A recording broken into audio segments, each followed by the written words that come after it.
Hello everyone, रोशन academy में आपका स्वागत है। एवरी विशेष रूप से 12 एग्जाम साइकोलॉजी पेपर के लिए वैसे छात्र छात्राएं हैं जो 12 एग्जाम देना चाहते हैं और साइकोलॉजी पेपर रखें, उनके लिए इस वीडियो के माध्यम से बड़ा अपॉर्चुनिटी मिलने वाला है। आप लोग इस वीडियो को देखें, लाइक करें, शेयर करें, सब्सक्राइब करें और बेल आइकन को दबाना ना भूलें ताकि आपको सबसे पहले नोटिफिकेशन प्राप्त हो। तो चलिए हम बात करते हैं 4 चैप्टर के अंतर्गत क्या क्या प्रश्न बनते हैं। सभी प्रश्नों और आंसर से हम रूबरू होते हैं। इसके पहले आप लोग को बता देना चाहते हैं कि जो पीछे वीडियो आपको दिया गया है चैप्टर वाइज कर के आप उस वीडियो को जा कर के देखें ताकि आप परीक्षा में अच्छे से अच्छे पेपर को कर पाएँ। तो चलिए इसके पहले एक चीज़ और बता देना चाहते हैं कि जो भी स्टूडेंट का जो कन्फ्यूजन है उस कन्फ्यूजन को पहले हम दूर करते हैं। इसके बाद हम चैप्टर 4 के हम बारे में आंसर क्वेश्चंस के हम बात करेंगे। तो चलिए हम बताते हैं क्या है आपका।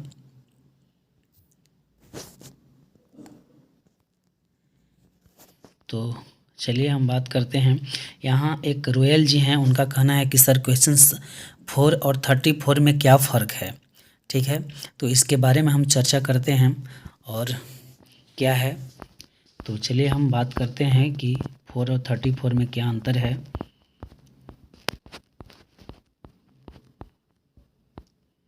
तो यहाँ पर देख सकते हैं कि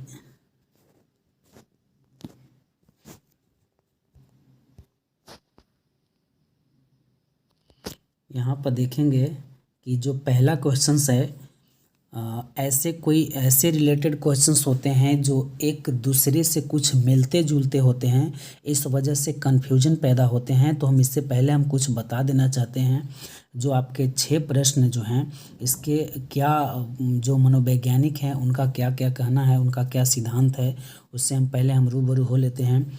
तो जैसे एक त्रितंत्र सिद्धांत दिया है, तो त्रितंत्र के सिद्धांत कौन दिए हैं, तो रॉबर्ट स्टर्न वर्ग ने दिए हैं। इसके बाद है दूसरा है एक कारक का सिद्धांत किसने दिया है, तो बीने टर्मन स्टर्न। ये तीनों मिल करके एक कारक के सिद्धांत देने का काम किए हैं। इसमें अगर मुख्य रूप से माना जाए तो एक कारक का सिद्धांत बीने अधिकतर पूछा जाता है।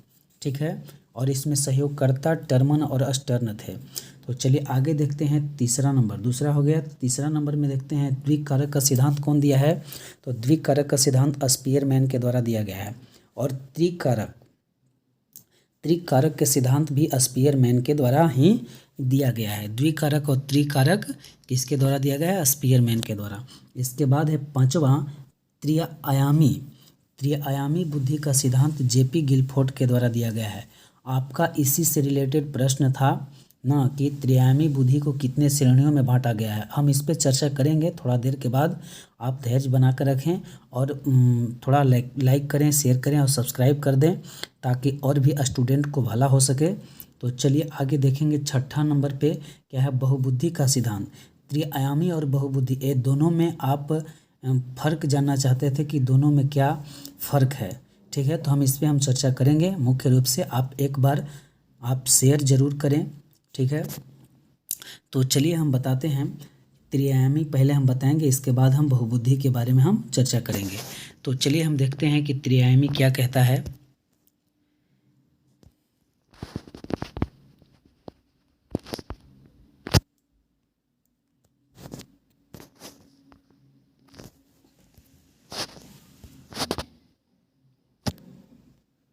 यहाँ पर आप देखेंगे बुद्धि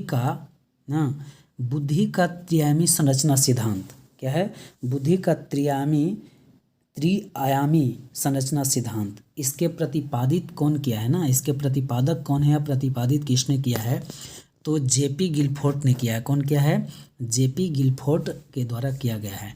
चलिए आगे देखते हैं क्या है आगे।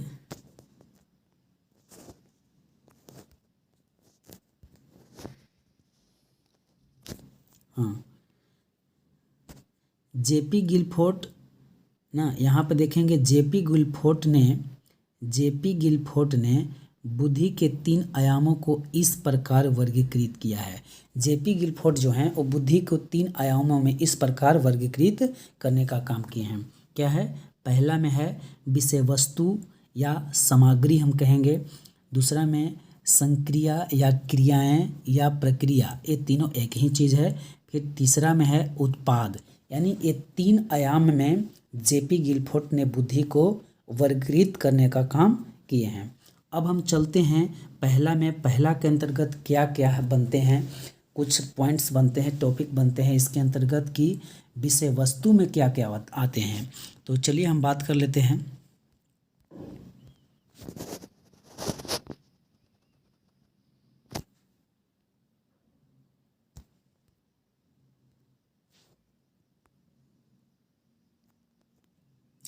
चलिए आप यहाँ पर देख सकते हैं कि यहाँ पर जो विषय वस्तु दिया हुआ है, तो विषय वस्तु के अंतर्गत यानी कंटेंट्स के अंतर्गत 4 बिंदु मिलते हैं आपको। पहला में है चित्र जिसको फिगर कहते हैं, दूसरा है संकेत जिसको सिंबल कहते हैं, तीसरा में भाषागत स्मृति संबंध जिसको सेमेंटिक कहते हैं, इसके बाद चौथा है व्यवहारगत जिसको बिहेवियरल कहते हैं, यानी बिहेवियर भी कह सकते हैं उसको, बिहेवियरल ना यानी बिहेवियर। तो ये 4 आयाम इसके अंतर्गत आते हैं विषय वस्तु के अंतर्गत में। कुछ 4 टॉपिक हैं बताया गया है। तो इसके अगर हम बारीकी से हम इस पे चर्चा करें तो आपका वीडियो जो है सो लंबा हो जाएगा। अगर आप इस पे कहते हैं तो हम बाद में आप लोग को ला करके हम आप लोग को लेक्चर के रूप में हम आपको देंगे और सभी टॉपिक पर हम समझाने का काम करेंगे। तो चलिए हम पहले शॉर्ट में ही हम आप लोग समझ लेते हैं कि इनको कितने श्रेणियों में बांटा गया। हमको केवल यही समझना था, आप लोग को बिल्कुल कन्फ्यूजन को दूर करना था। तो चलिए आगे देखते हैं आगे क्या है। आगे दूसरा में देखेंगे, दूसरा हमने बताया संक्रिया के बारे में। दूसरा क्या बताए थे, संक्रिया के हम बारे में बताए थे।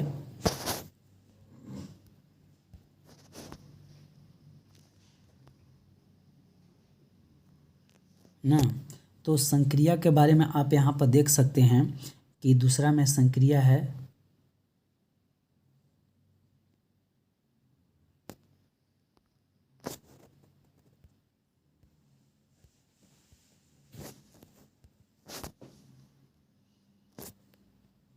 यहाँ पे देख सकते हैं दूसरा संक्रिया जिसको ऑपरेशन बोलते हैं। इसके अंतर्गत क्या क्या आते हैं, संज्ञान जिसको कॉग्निजेशन बोलते हैं, या फिर इसको संज्ञान या संवेग जो है से इसी के अंतर्गत आते हैं संज्ञान। तो हम इसमें संज्ञान को केवल लेंगे, संक्रिया यानी ऑपरेशन के अंतर्गत संज्ञान आएगा। इसके बाद स्मृति आएगा जिसको मेमोरी कहते हैं। इसके बाद तीसरा में आता है अपसारी चिंतन जिसको डाइवर्जेंट थिंकिंग बोलते हैं, डाइवर्जेंट थिंकिंग।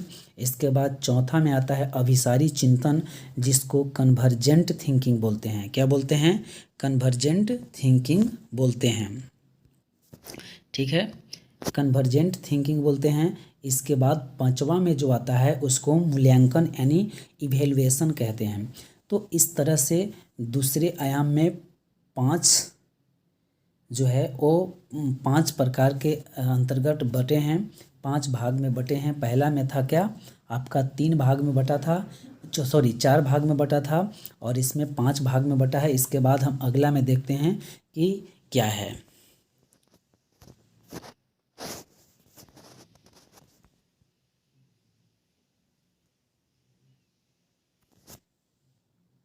चलिए तीसरा देखेंगे उत्पाद जिसको हम प्रोडक्ट कहते हैं। क्या कहते हैं, उत्पाद यानी प्रोडक्ट हम कहते हैं ना, उत्पाद यानी प्रोडक्ट हम कहते हैं। ठीक है, तो प्रोडक्ट के अंतर्गत क्या क्या कुछ पॉइंट्स बनते हैं। इसके अंतर्गत जो बिंदु बनते हैं वो है आपका यहाँ पे इकाई, क्या है इकाई है जिसको यूनिट्स कहते हैं। दूसरा वर्ग यानी क्लास। तीसरा क्या है संबंध है जिसको हम रिलेशन कहते हैं। चौथा में प्रणाली जिसको हम सिस्टम कहते हैं। चौथा में क्या है प्रणाली जिसको हम क्या कहते हैं, सिस्टम कहते हैं। आगे देखते हैं आगे क्या है। इसके बाद है प्रणाली के बाद रूपांतरण जिसको हम ट्रांसफॉर्मेशन कहते हैं। इसके बाद आता है आपको अनुप्रयोग जिसको हम इम्प्लीकेशन कहते हैं। तो ये जो है सो आपको लास्ट के अंतर्गत आते हैं जो आपका उत्पाद यानी प्रोडक्ट्स के अंतर्गत आते हैं। तो हम आपको 3 जेपी गिलफोर्ड जो हैं वो कितने आयामों में बांटे हैं, तो 3 आयामों में इन्होंने वर्गीकृत किया था, ठीक है।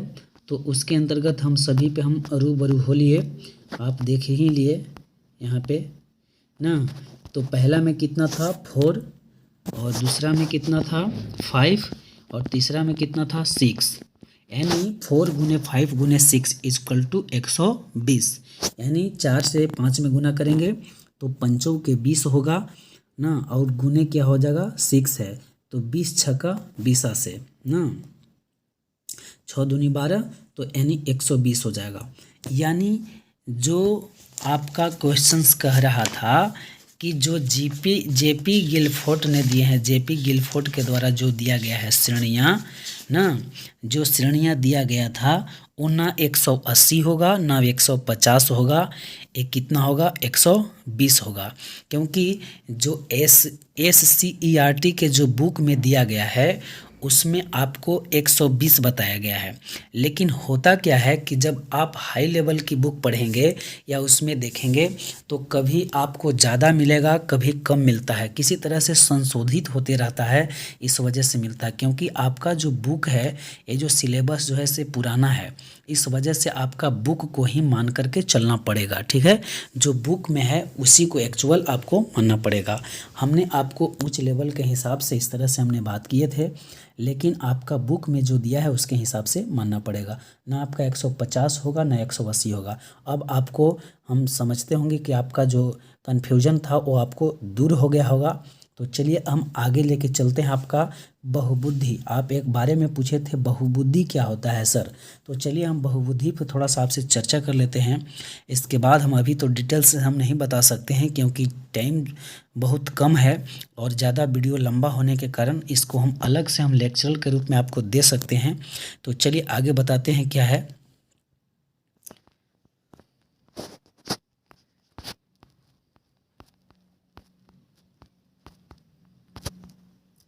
आप यहाँ पर देखेंगे बहुबुद्धि के बारे में, यहाँ पे देखेंगे बहुबुद्धि सिद्धांत। बहुबुद्धि सिद्धांत कौन दिया है, तो हावर्ड गार्डनर ने। बहुबुद्धि सिद्धांत किसके द्वारा दिया गया, हावर्ड गार्डनर के द्वारा। इन्होंने क्या कहे हैं इसके बारे में हम चर्चा कर लेते हैं, ठीक है। हावर्ड गार्डनर के द्वारा क्या कहा गया है ना, इन्होंने कहे हैं, यानी इनके अनुसार, हावर्ड गार्डनर के अनुसार बुद्धि कोई एक तत्व नहीं है। क्या है, बुद्धि कोई एक तत्व नहीं है, बल्कि कई भिन्न भिन्न प्रकार की बुद्धियों का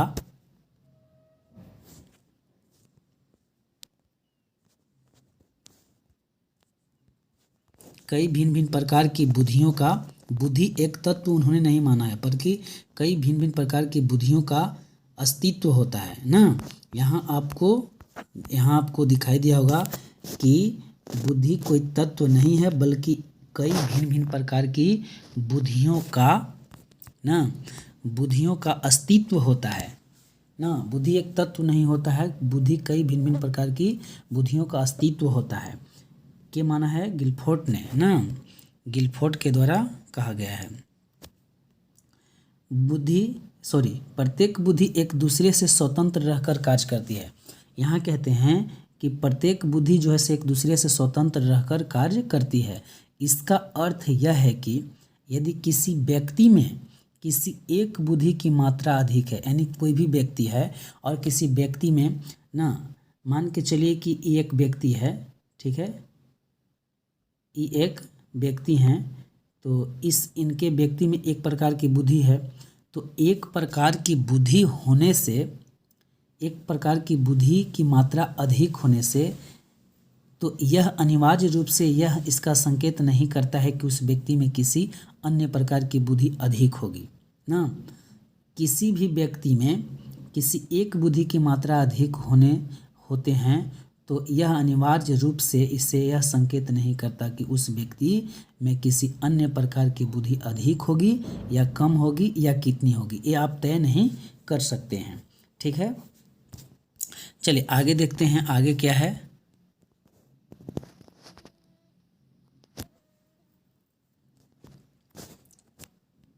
इसके बाद कहते हैं, गार्डनर ने यह भी बताया कि किसी समस्या का समाधान खोजने के लिए भिन्न भिन्न प्रकार की बुद्धियां आपस में अंतःक्रिया करते हुए साथ साथ कार्य करती हैं तथा अपने अपने क्षेत्रों में असाधारण योग्यताओं का प्रदर्शन करने वाले अत्यंत प्रभावशाली व्यक्तियों का गार्डनर ने अध्ययन किया ना,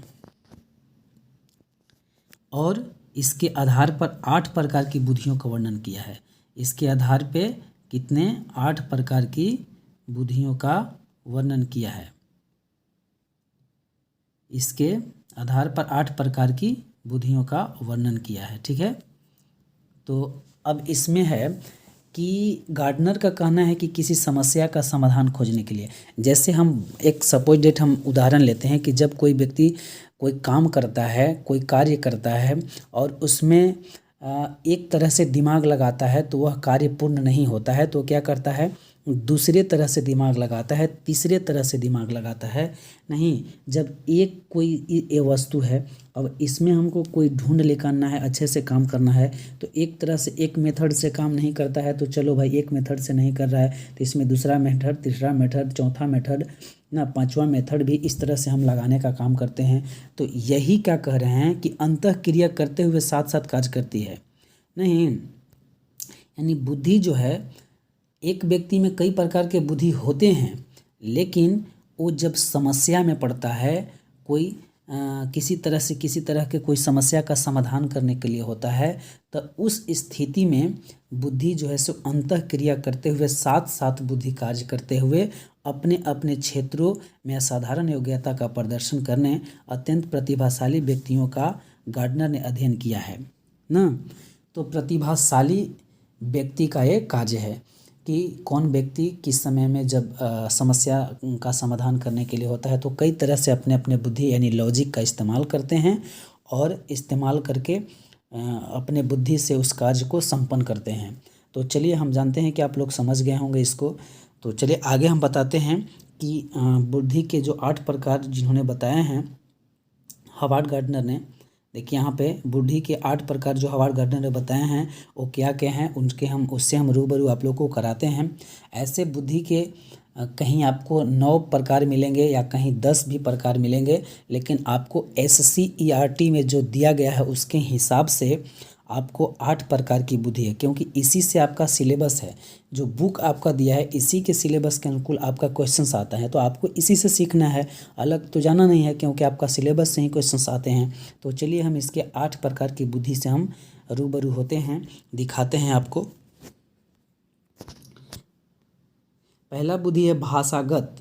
पहला क्या है बुद्धि? भाषागत बुद्धि है। इसके बाद आगे देखेंगे क्या है दूसरा में है तार्किक गणितीय बुद्धि। इसके बाद है आपका देशिक बुद्धि। इसके बाद आपको है संगीतात्मक बुद्धि। क्या है? संगीतात्मक बुद्धि है। इसके बाद शारीरिक गति संवेदी है, गति संवेदी। इसके बाद क्या है? शारीरिक गति संवेदी है।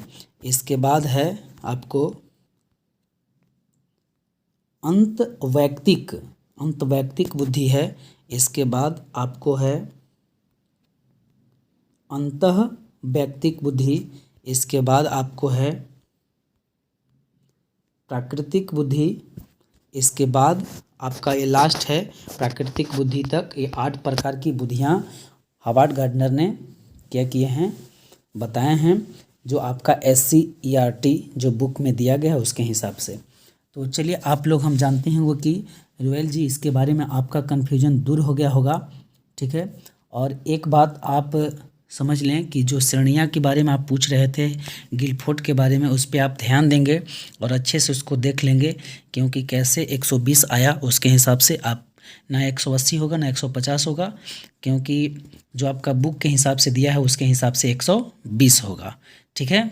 तो चलिए आप बात करते हैं चैप्टर 4 में। 4 के अंतर्गत क्या क्या प्रश्न बनते हैं उस पर हम आपको लेके चलते हैं। चलिए 4 चैप्टर में है कि मनोवैज्ञानिक विकार, इसके अंतर्गत क्या क्या प्रश्न बनते हैं, आप सभी प्रश्नों से रूबरू होंगे और देखेंगे। तो चलिए मनोवैज्ञानिक विकार, इसमें पहला प्रश्न कहता है इसमें पहला प्रश्न कहता है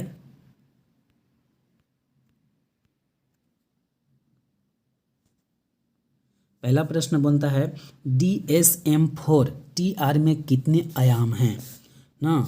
ए में 5, बी में 6, सी में 4 और डी में 7। क्या होगा आप आंसर करेंगे। अब DSM होता क्या है, तो DSM के फुल फॉर्म होता है डायग्नोस्टिक एंड स्टैटिस्टिकल ना, statistical manual of mental disorder. ठीक है, DSM-4 का मतलब होता है, फुल फॉर्म होता है। तो इसका आंसर क्या होगा, इसका क्या आयाम है, तो आपका 5 आयाम है। ठीक है, चलिए आगे देखते हैं आगे क्या है। आप दूसरा नंबर में देखेंगे, दूसरा नंबर में क्या है, मानव शरीर में काला पित्त की अधिकता से उत्पन्न होता है ए विषाद, बी उत्साह, सी विषाद तथा उत्साह दोनों और डी इनमें से कोई नहीं। आप आंसर करेंगे, इसका क्या आंसर होगा।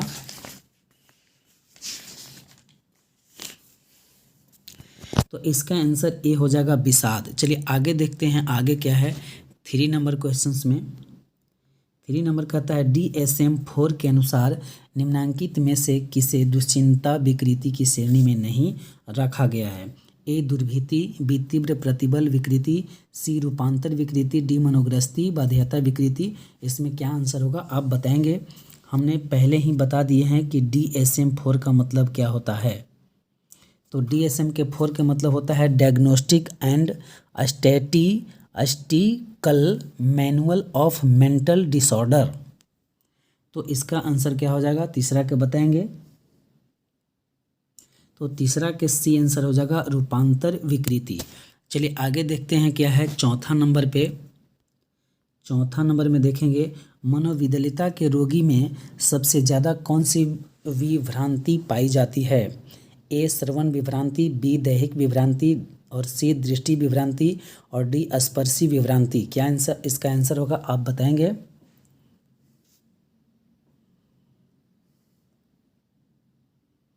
तो चलिए इसका आंसर ए हो जाएगा श्रवण विभ्रांति। आगे चलते हैं 5 नंबर क्वेश्चंस देखते हैं क्या है। निम्नलिखित में अपसामान्य व्यवहार के कौन से परिप्रेक्ष्य नहीं हैं। ए अति प्राकृत, बी अजैविक, सी जैविक, डी आंगिक। क्या आंसर होगा आप करेंगे 5वां नंबर में।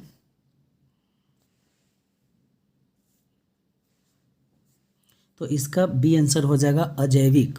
चलिए आगे देखते हैं 6ठा नंबर में क्या है।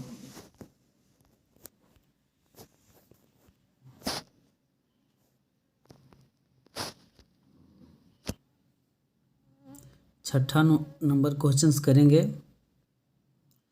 निम्नलिखित में कौन ओपियाइड नहीं है।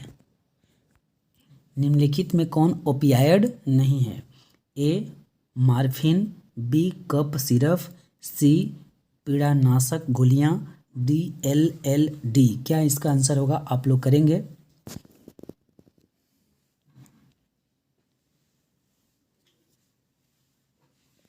तो इसका आंसर डी हो जाएगा LSD।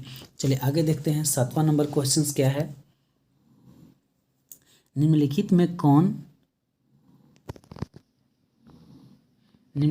कौन काय अलांबिता विकार के लक्षण नहीं है। ए खूब खाना, बी सिर दर्द, सी थकान, डी उल्टी करना। इसमें क्या आंसर होगा आप बताएंगे 7वां नंबर के।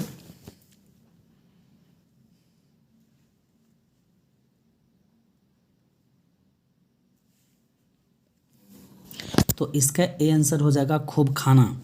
चलिए आगे देखेंगे 8वां नंबर में। निम्नलिखित में कौन कायरूप विकार नहीं है। ए परिवर्तन विकार, बी स्वाय दुश्चिंता रोग, सी विच्छेदी विकार, डी पीड़ा विकार। इसमें क्या आंसर होगा आप करेंगे।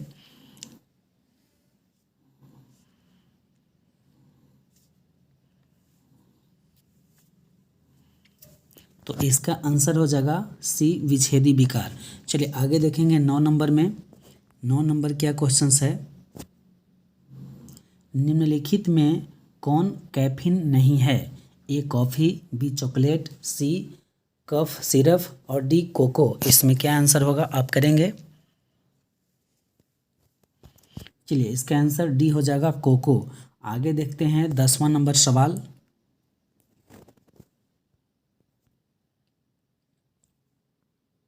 निम्नलिखित में कौन मादक पदार्थ की श्रेणी में आते हैं, मादक पदार्थ की श्रेणी में कौन आते हैं आप बताएंगे।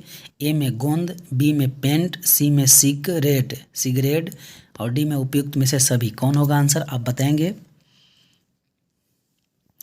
तो इसका आंसर बी हो जाएगा पेंट। चलिए आगे देखेंगे 11 नंबर में, मेस्कालाइन एक विभ्रांति उत्पादक है, बी निकोटीन है, सी शामक है, डी ओपियाइड है। क्या आंसर होगा आप लोग करेंगे। तो इसका आंसर सी हो जाएगा शामक है। चलिए आगे देखेंगे 12 नंबर पे,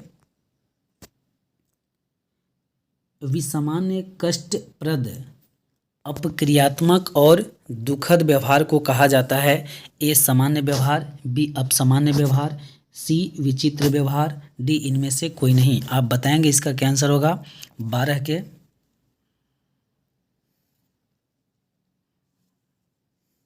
तो इसका आंसर बी हो जाएगा अपसामान्य व्यवहार।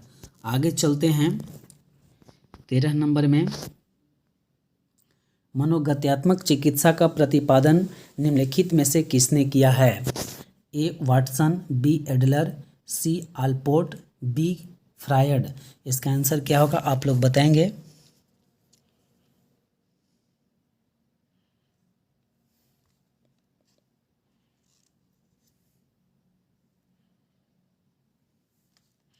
आप लोग बताएंगे मनोगत्यात्मक,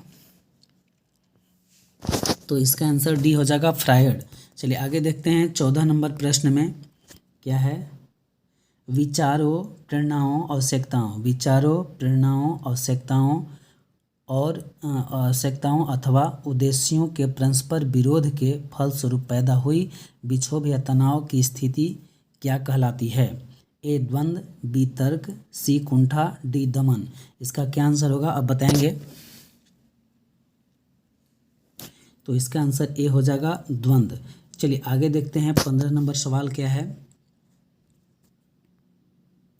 तनाव के कई कारण होते हैं, जिससे तनाव उत्पन्न होता है उन्हें क्या कहा जाता है, ए प्रतिगमन, बी प्रतिबलक, सी प्रत्याहार, डी अनुकरण। इसमें क्या आंसर होगा आप करेंगे।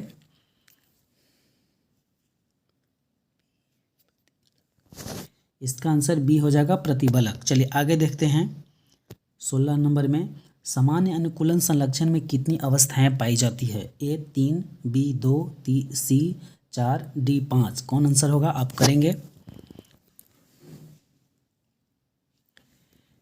इसका आंसर ए हो जाएगा 3। चलिए आगे देखते हैं 17 नंबर में, फ्रायड के द्वारा दिए गए रक्षा युक्तियों में से सर्वाधिक महत्वपूर्ण है, ए दमन, बी विस्थापन, सी प्रतिगमन, डी दलन। क्या आंसर होगा आप करेंगे।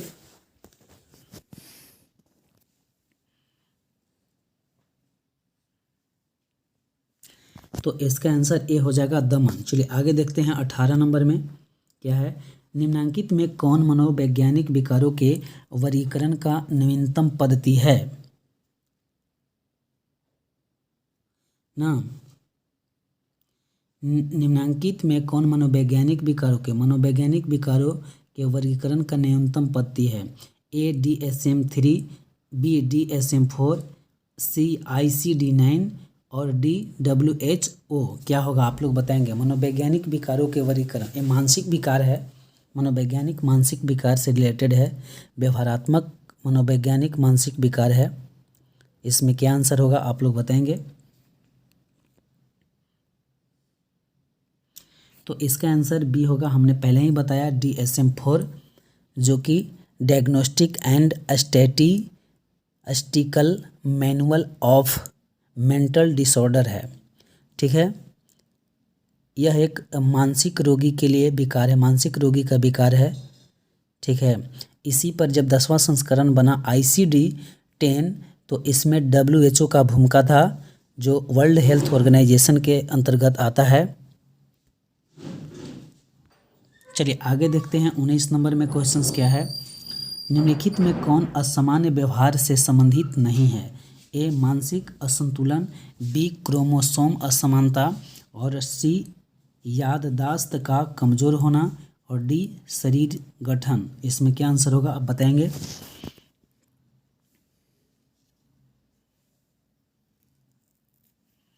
तो इसका आंसर सी हो जाएगा, याददाश्त का कमजोर होना असामान्य व्यवहार से संबंधित नहीं है। तो याददाश्त का कमजोर होना असामान्य व्यवहार से संबंधित है। जो नॉर्मल साइकोलॉजी पढ़े होंगे और एबनॉर्मल साइकोलॉजी पढ़े होंगे उसमें आपको पता होगा। याददाश्त कमजोर होना असामान्य व्यवहार से संबंधित नहीं है। मानसिक असंतुलन है, क्रोमोसोम असमानता है, शरीर गठन है, ये सब असामान्य व्यवहार से संबंधित है, लेकिन याददाश्त का कमजोर होना नहीं। चलिए आगे देखते हैं 20 नंबर में। 20 क्वेश्चन, एक व्यक्ति काम पर जाने के लिए घर से बाहर निकलते समय बार बार दरवाजे के ताले की जांच कम से कम 10-12 बार करता है, वह विकार से ग्रसित है। आप लोग देखे होंगे कि कोई व्यक्ति घर से बाहर जाता है तो जब उसमें ताला लॉक करता है अपने दरवाजे में, तो आगे 10 डेग आगे बढ़ने के बाद उसको कन्फ्यूज सा लगा रहता है कि पता नहीं ताला हम दरवाज़ा में लगाए हैं या नहीं लगाए हैं। वो फिर जाता है, ताला को हिलाता है, फिर देखता है, फिर ऐसी ऐसी क्रिया मैंने बार बार दोहराता है कई बार। तो किस मनोग्रस्ती से वो ग्रसित है, किस मनोग्रंथि से ग्रसित है वो ना। एक व्यक्ति काम पर जाने के लिए घर से बाहर निकलते समय बार बार दरवाजे के ताले की जांच कम से कम 10 बार करता है, वह विकार, यानी कौन से उसके विकार है, कौन से विकार से ग्रसित है आप बताएंगे? तो ए में है दिले क्या, दुर्भीति। क्या दिया हुआ है? ए में दुर्भीति दिया हुआ है। ए में क्या है? दुर्भीति है। और ए में दुर्भीति है, बी में आतंक है, सी में सामान्यकृत दुश्चिंता है, और डी में मनोग्रस्ती बाध्यता है। इसमें क्या आंसर होगा आप लोग करेंगे?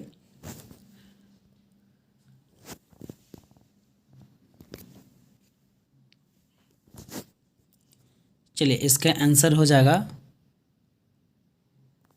इसका आंसर डी हो जाएगा। नहीं,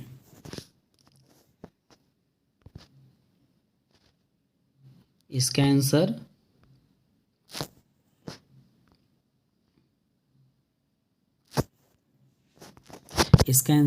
डी हो जाएगा, मनोग्रस्ती बाध्यता।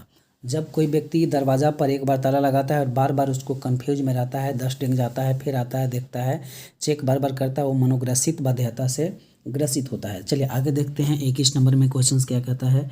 सामान्य असामान्य तथा श्रेष्ठ के सामान्य असामान्य तथा श्रेष्ठ में केवल अंतर होता है। सामान्य असामान्य श्रेष्ठ में केवल अंतर होता है। ए मात्रा का, बी क्रम का, सी दूरी का, और डी समय का। इसमें क्या आंसर होगा आप लोग बताएंगे?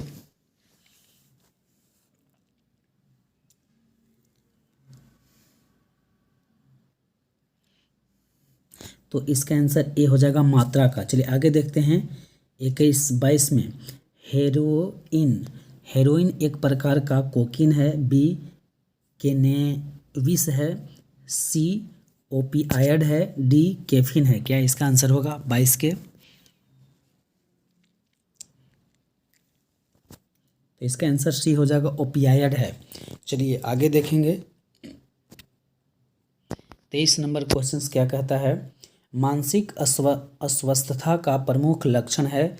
ए उल्टी सीधी हरकतें करना, बी पागलपन के लक्षण, सी संतुलित व्यवहार करना, और डी नई परिस्थिति में घुटन महसूस करना। मानसिक अस्वस्थता का प्रमुख लक्षण आप बताएंगे, क्या आंसर होगा?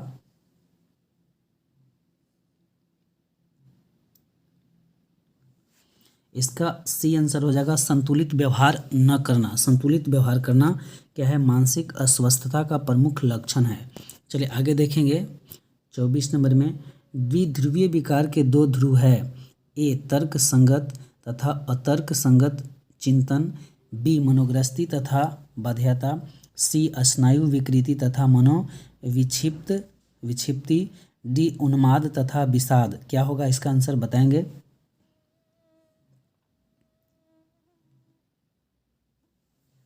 तो इसका आंसर हो जाएगा आपको डी, उन्माद तथा विषाद। चलिए आगे देखेंगे 25 नंबर में क्या है। किस प्रकार में व्यक्ति प्रत्यावर्ती की कल्पना करता है जो आपस में एक दूसरे के प्रति जानकारी रख सकते हैं या नहीं रख सकते हैं? ए विच्छेदी पहचान विकार, बी पीड़ा विकार, सी विच्छेदी स्मृति लोप, डी इनमें से कोई नहीं। आप बताएंगे इसका आंसर क्या होगा? किस प्रकार में व्यक्ति प्रतिवर्ती की कल्पना करता है? प्रतिवर्ती की कल्पना करता है जो आपस में एक दूसरे के प्रति जानकारी रख सकते हैं या नहीं रख सकते हैं। तो इसको हम क्या कहते हैं? विच्छेदी पहचान विकार, पीड़ा विकार, विच्छेदी स्मृति लोप और डी इनमें से कोई नहीं। आप बताएंगे इसका आंसर क्या होगा?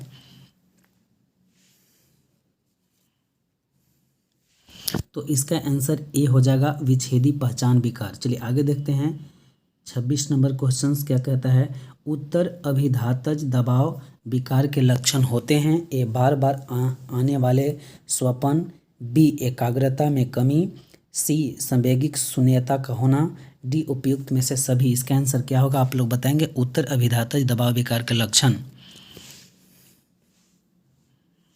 तो इसका आंसर डी हो जाएगा, उपयुक्त में से सभी। चलिए आगे देखते हैं 27 नंबर के क्या क्वेश्चंस का आंसर होगा। किसी विशिष्ट वस्तु दूसरों के साथ साथ अंतःक्रिया तथा अपरिचित स्थितियों के प्रति अविवेकी भय का होना कहलाता है। क्या कहते हैं उसको ना? किसी विशिष्ट वस्तु दूसरे के साथ अंतःक्रिया तथा अपरिचित स्थितियों के प्रति विवेकी भय का होना क्या कहलाता है? आतंक विकार, दुर्भीति, उत्तर अभिधातज दबाव विकार, इनमें से कोई नहीं। आप बताएंगे इसका आंसर क्या होगा? तो इसका आंसर बी हो जाएगा, दुर्भीति। चलिए आगे देखेंगे क्या है 28 नंबर में। दुश्चिंतित व्यक्ति में कौन सा लक्षण पाया जाता है? ए हृदय गति का तेज होना, बी सांस की कमी होना, सी दस्त होना, डी उपयुक्त में से सभी। इसका क्या आंसर होगा आप बताएंगे? तो इसका आंसर डी हो जाएगा, उपयुक्त में से सभी। हृदय गति का तेज भी होना, सांस की कमी होना, दस्त होना, ये सब दुश्चिंतित व्यक्ति के लक्षण पाया जाता है। चलिए आगे देखेंगे 29 नंबर में क्या है। आनुवंशिक कारकों का संबंध कहाँ पाया जाता है? ए भाव दशा विकारों में, बी मनोविदालिता में, सी मानसिक मंदन में, डी इनमें से कोई नहीं। आप क्या आंसर होगा आप बताएंगे?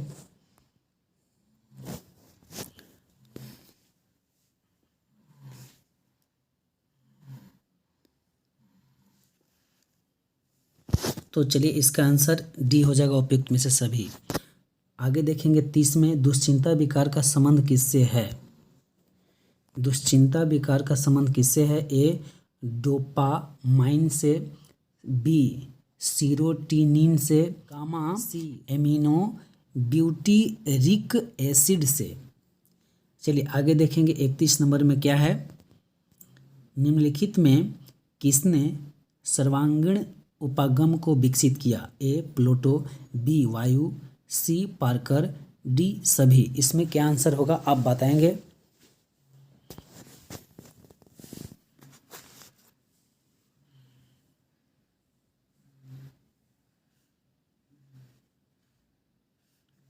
तो इसका आंसर हो जाएगा ए प्लूटो। चलिए आगे देखेंगे 32 नंबर में। निम्नलिखित में से कौन से दुश्चिंता विकार नहीं है? ए दुर्भीति विकार, बी आतंक विकार, सी मनोग्रस्ती बाध्यता विकार, डी मनोविच्छेदी आत्म विस्मृति। क्या आंसर होगा आप बताएंगे?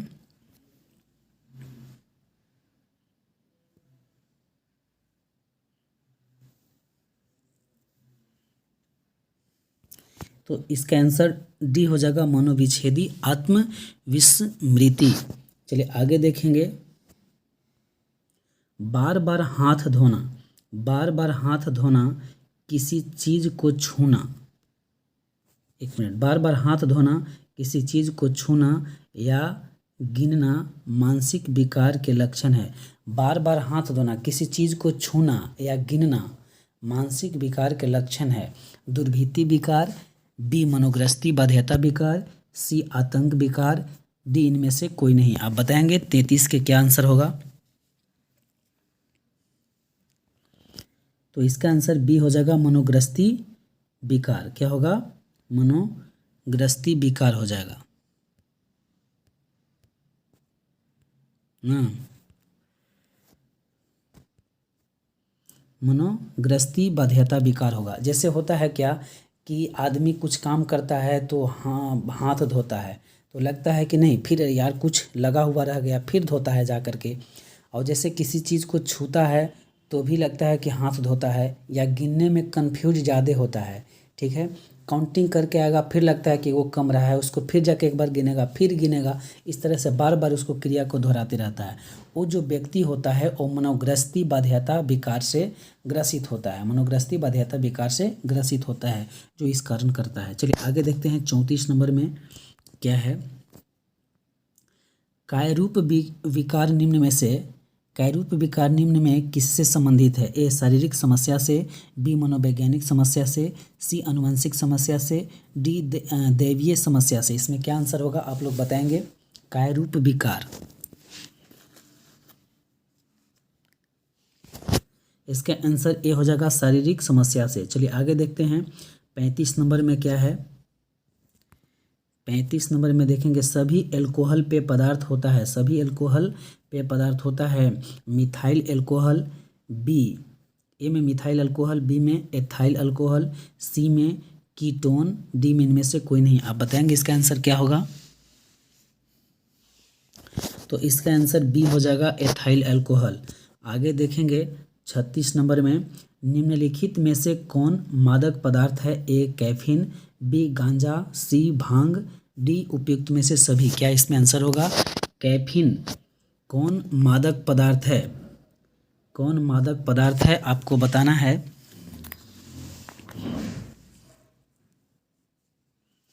तो इसका आंसर डी हो जाएगा उपयुक्त में से सभी। कैफीन, गांजा, भांग ये सब क्या है? मादक पदार्थ है। चलिए आगे देखेंगे निम्नलिखित में से 37 नंबर में निम्नलिखित में कौन निकोटीन की श्रेणी में आता है? ए हशीश, बी हेरोइन, सी तंबाकू और डी में इनमें से कोई नहीं। आप बताएंगे इसमें क्या आंसर होगा? तो इसका आंसर सी हो जाएगा तंबाकू।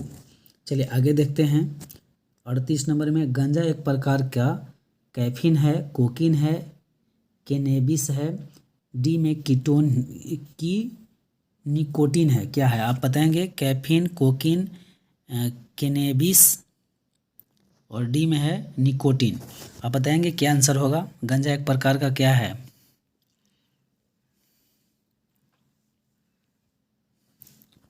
तो इसका आंसर हो जाएगा सी कैनेबिस है, गांजा एक प्रकार का कैनेबिस है। चलिए आगे देखते हैं 39 के क्या होगा।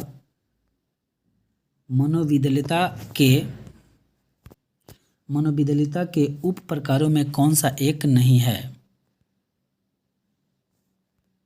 मनोविदलिता के उप प्रकारों में कौन सा एक प्रकार नहीं है? ए व्यामोहाभ प्रकार, बी विसंगठित प्रकार, सी अवधान न्यूनता अतिक्रिया प्रकार और डी में है अविभेदित प्रकार। क्या आंसर होगा आप लोग बताएंगे मनोविदलिता के उप प्रकारों में से?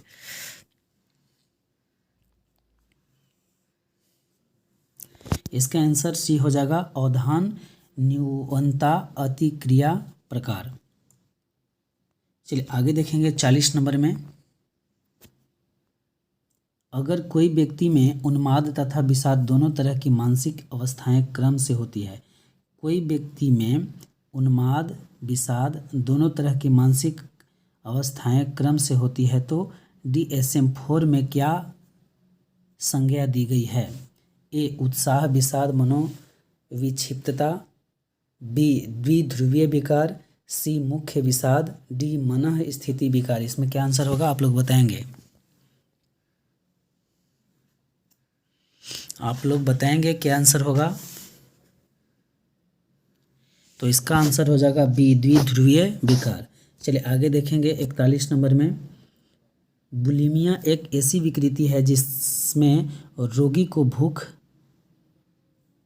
यहाँ पे मक नहीं होगा, कम लगता है, ठीक है।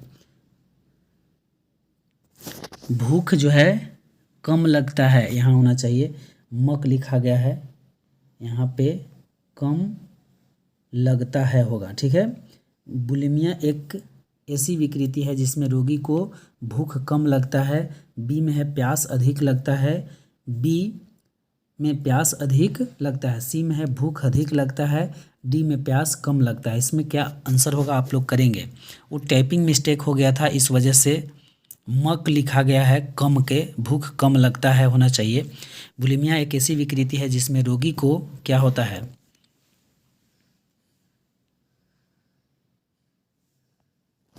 तो इसका आंसर सी हो जाएगा, भूख अधिक लगता है।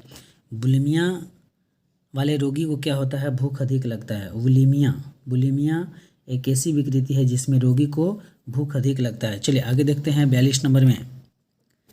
42 नंबर क्वेश्चन, मनोविधालिता पद का प्रयोग सबसे पहले किसने किया था। A Will, B Morel, C Freud, D Kaplin. इसका आंसर क्या होगा आप लोग बताएंगे। 42 के मनोविधालिता पद का प्रयोग सबसे पहले किसने किया था, तो चलिए इसका आंसर ए हो जाएगा, विल यूलर। मनोविधालिता पद क्या है, मनोविधालिता पद का प्रयोग सबसे पहले किसने किया था, तो विल यूलर ने किया था। तो आज का गाइज इतना ही, फिर हम अगले वीडियो में मिलेंगे। इस वीडियो को देखने के लिए धन्यवाद, थैंक यू सो मच। आज का इतना ही, फिर हम अगले वीडियो में मिलेंगे आप लोग को जल्द। और आप लोग को ओमर शीट के भी कैसे रंगना है, कैसे एग्ज़ाम में धैर्य बना कर रहना है और अच्छे से पेपर करना है, उस पर भी हम एक वीडियो ला करके देंगे आप लोग के सामने। तो आप लोग इस वीडियो को पूरा लाइक शेयर करें ताकि जो भी स्टूडेंट देने वाले पेपर हैं इससे रिलेटेड, उनका भी अच्छे से इस वीडियो के माध्यम से पेपर अच्छा हो सके। तो चलिए आज का हम इतना ही, ज़्यादा और कुछ नहीं कहना चाहते हैं। तो बस लाइक शेयर करते रहें ताकि हम मोटिवेट रहें और अच्छे से अच्छे आप लोग को वीडियो ला करके दें। तो चलिए आज का इतना ही, जय हिंद, जय भारत।